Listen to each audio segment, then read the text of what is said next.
তোমার বিশ্বাস ও ডাকবে। ও ডাকবে, তুই দেখ, একটু ওয়েট করতে হবে। মাকে খুলছে। এই তো আছি তো।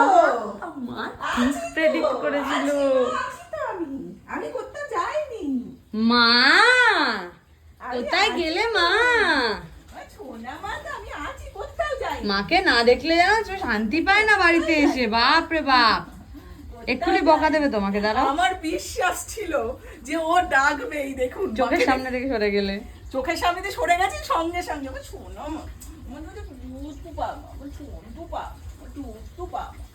চলো এবার সুন্দরীকে সুধার কাছে দিতে যাব। এবার তুমি তোমার মেয়ের কাছে যাও। তোমার মেয়েও তো মামা করছে নাকি? শুধু এই মায়ের কাছে থাকলে হবে? তুমিও তো মা হয়েছো। হ্যাঁ, তোমারও তো তোমাদের সুধা রানী তো ডাকছে, মা কোথায় গেল, মা কোথায় গেল। মায়ের কাছে দিয়ে আসি সুধাকে। আসতে যাবে বলছি। যাচ্ছি যাচ্ছি। কই আমাকে তো কোনোদিনও ডাকিস না রে। একদিন তো আমাকেও ডাকতে পারিস, ডাক না।